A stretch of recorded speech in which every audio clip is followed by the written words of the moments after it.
everyone, so I thought I would do another unboxing video. I've ordered a couple of decks, so we are going to see which one this one is. Trying to be careful because of my shipping information.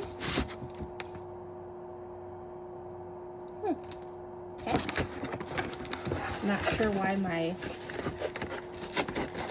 Capital One card was in there, but moving on.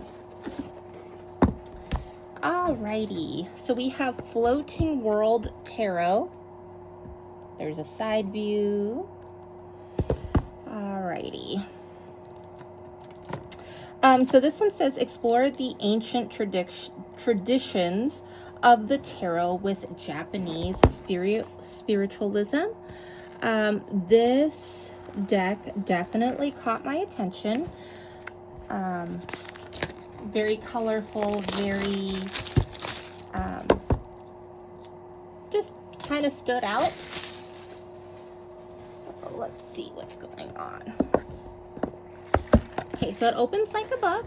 The side is never stop asking questions, which I love. And it does come with a guidebook. It is illustrated as well. Oh, look at it. So pretty. Let's see. So we're gonna go a little further in. So here's what the box looks like. Hold it up here. The box looks like. What that looks like. And then I'll also do the back of the box. That's what the back of the box looks like. Alrighty, so now we're gonna focus. I know, sorry, I'm moving a lot. But this one is a little awkward to film just because it's a little bit bigger. So we're gonna go ahead and we're going to look at the actual cards.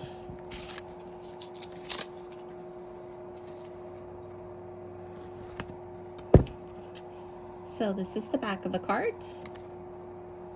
Here is the front of the cards.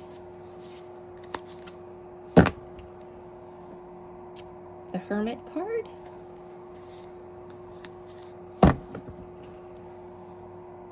Nine of Wands. We'll do one more. Eight of Swords. So this one seems to be made of a little bit sturdier cardstock. It's a little thicker, if you can see that. Again, if you use it religiously every day, there's probably going to be some wear and tear, but I do think that it would, it will last. Let's get a message for the collective. Try and shuffle it a little more.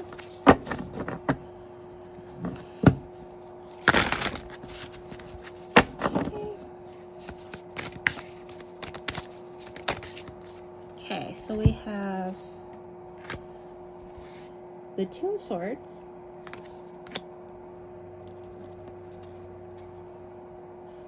the Chariot,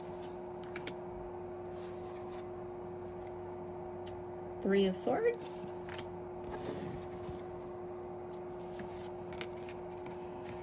overall energy is the Four of Cups, Five of Cups,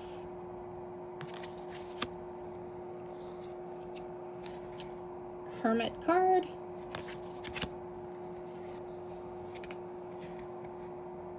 Wheel of Fortune,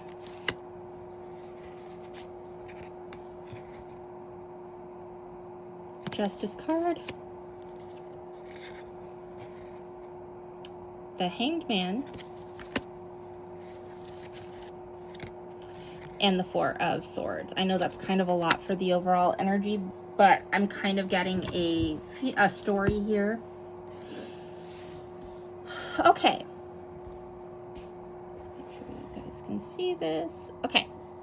So with the Two of Swords, this speaks of having to make a decision. This decision, though, there are no great options. very much kind of a lose-lose situation, but you kind of have to make the best decision out of the crappy situations, or the crappy decisions that you have, right? So we have some forward movement after a betrayal, or we have someone having to make a decision after finding out, after communication coming in about a betrayal. With the Three of Swords, this is a very significant betrayal. This is like being stabbed in the back, completely blindsided. It could have to do with the third party situation, but it doesn't necessarily have to. But it definitely seems like there was some sort of betrayal. Could be cheating. It could be a betrayal of an emotional affair, a physical affair. It could be a situation in which someone is kind of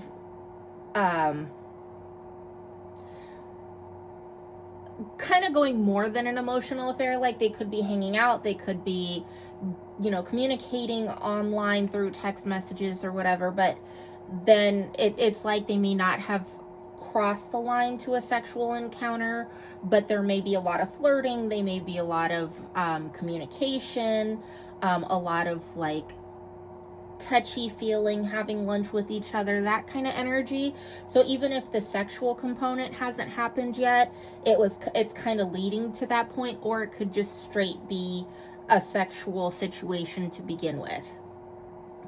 So it seems like whoever committed this betrayal, may have tried to come up with an offer, like, please don't leave, I regret this so much, and I don't want to see you go, I don't want us to break up. With the Hermit card here, someone is taking some time to reflect. It's like they haven't really decided, partly just because they're so devastated. It's almost like with the Three of Swords, it's like, not only do you feel like you've been stabbed in the back, but you're winded, like the wind is literally knocked out of you. And so this person is just kind of taking some time to reflect. Unfortunately, it does look like unfortunately or fortunately, depending on your perspective, it does look like there's going to be a shift in this situation. It looks like someone is going to go their separate ways, legally. And with the Justice card here, not only could this be like a legal divorce or a legal separation, but this could also be karmic justice working out as well. So it's kind of like this person is getting it from both sides. Not only is karma stepping in regarding this situation, but it could also be a legal situation. If it's not a legal situation, it could just be karma at work. Because this dishonesty, this betrayal, this was covert, it was ongoing, it was designed to be very carefully hidden and then revealed. Or, like this reveal that happened probably was something that people knew for a long time, and then the right person found out and decided to say something. But I feel like this was covert. It was very intentional. It was very manipulative and very like gaslit. Like when this person was like, I feel like you're acting different. No, I'm not. What are you talking about? Kind of energy, right? And so with that, justice is now also being taken care of on a karmic level. So with the Hangman here, we see someone who is just kind of stuck. And the reason for this is, again, there's a lot going on. There's a lot happening. And with the Four of Swords, this leads to a breakup, a separation. Now with the Justice card, it could be that they discussed it. With the Four of Swords, this could be an actual, literal, like, moving out, being separated, and actually feeling the gravity of that situation. If it's not a legal situation where no one is getting divorced, it could be that karma's already starting to kick in, and then the final blow, quote unquote, for this person is the actual physical having to move out and start again. Whew. All right. Well, that was a kind of difficult reading from such a cute deck. So I will see you all in the next unboxing video, and I will see you later. Bye!